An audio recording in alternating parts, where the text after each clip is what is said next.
Jésus est Seigneur à la gloire de Dieu le Père. C'est ça la vérité, mon frère. Et il est le seul sauveur de l'humanité aujourd'hui. Si les hommes pouvaient réaliser que les églises que vous voyez qui se sont ouvertes, comme certains le disent, comme des petits champignons. L'église n'est pas un champignon. Hein? L'église n'est pas un champignon. L'église est la demeure de Dieu. L'église vient de Dieu. Donc frère, l'enfer existe. Regarde ce passage. Dans ce passage, tu constates que il y a des gens, donc des damnés, qui seront jetés en enfer. Chacun fut jugé selon ses œuvres. La mort et le séjour des morts furent jetés dans l'étang de feu. L'étang de feu est la seconde mort. Quiconque ne fut pas trouvé écrit dans le livre de vie fut jeté dans l'étang de feu.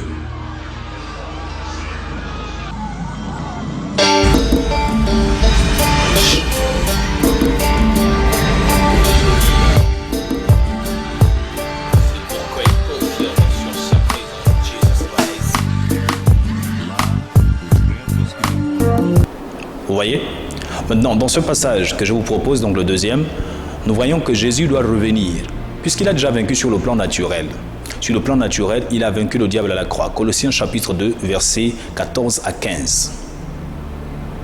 Maintenant, il doit prouver au chef militaire, au chef de ce monde, qu'il est le roi, qui ne triche pas, il combat avec justice. Ça veut dire qu'il n'a pas besoin d'utiliser tous ses pouvoirs pour combattre la petite créature qu'on appelle l'homme. Au chapitre 19 de l'Apocalypse, il revient dans toute sa force pour montrer qu'il est le roi des rois. Regardez dans cette description, nous voyons que Christ, ici sur la tête, a des couronnes. Hein, vous voyez, il a des couronnes, ce qu'on appelle des diadèmes. Et il descend pour confondre les hommes. Puis je vis le ciel ouvert, et voici parut un cheval blanc. Celui qui le montait s'appelle Fidèle et Véritable. Il juge et combat avec justice. Ses yeux étaient comme une flamme de feu. Sur sa tête se trouvaient plusieurs diadèmes. Il avait un nom écrit que personne ne connaît si ce n'est lui-même. Il était revêtu d'un vêtement teint de sang. Son nom est la parole de Dieu.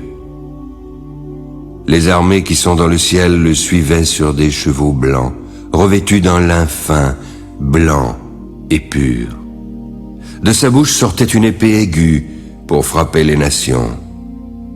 Il les pètera avec une verge de fer, et il foulera la cuve du vin de l'ardente colère du Dieu Tout-Puissant. Il avait sur son vêtement et sur sa cuisse un nom écrit, Roi des rois et Seigneur des seigneurs. Je vis un ange qui se tenait dans le soleil.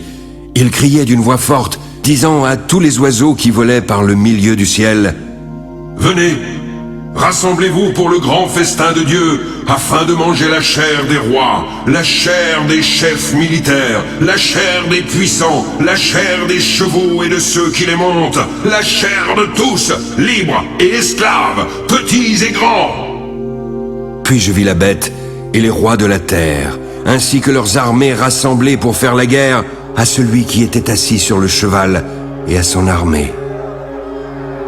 La bête fut prise, et avec elle le faux prophète. Celui qui avait fait devant elle les prodiges par lesquels il avait séduit ceux qui avaient pris la marque de la bête et adoré son image. Ils furent tous les deux jetés vivants dans l'étang ardent de feu et de soufre.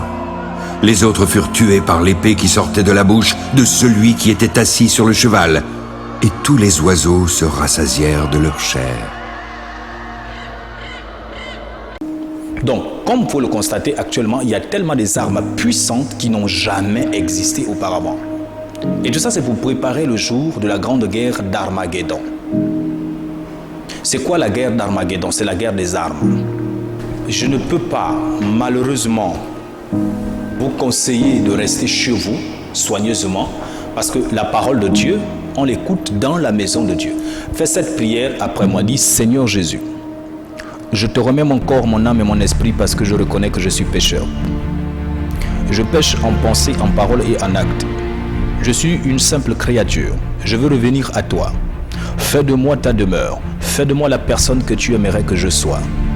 Guide mes pas. Inonde mes pensées. Domine-moi. Possède-moi, Père. Je vais vivre pour toi. Je veux être un citoyen du royaume des cieux. Jésus de Nazareth, je sais que tu es le sauveur de l'humanité. Tue en moi l'incrédulité. Fais de moi la proie de la vérité. Fais de moi l'esclave de la justice. Je vais te servir, Père. Je crois que tu existes. Je crois que tu es mort à la croix pour mes péchés. Je ne veux pas être parmi les hypocrites, les impudiques, les sorciers, les féticheurs, les animistes. Délivre-moi, Jésus. À toi seul soit l'honneur, la majesté, le règne de tous les siècles des siècles. Au nom puissant de Jésus, j'ai prié. Amen. Quand tu as terminé avec cette prière, tu dois savoir que tu es initié. Tu es initié dans la famille de Dieu. À l'instant, tu as reçu Jésus. Tu me dis, mais aussi facilement je reçois Jésus? Mais oui, mon frère. C'est le don gratuit. On ne paye pas la grâce. Au commencement était la parole. La parole était avec Dieu. Et la parole était Dieu. Tu vois?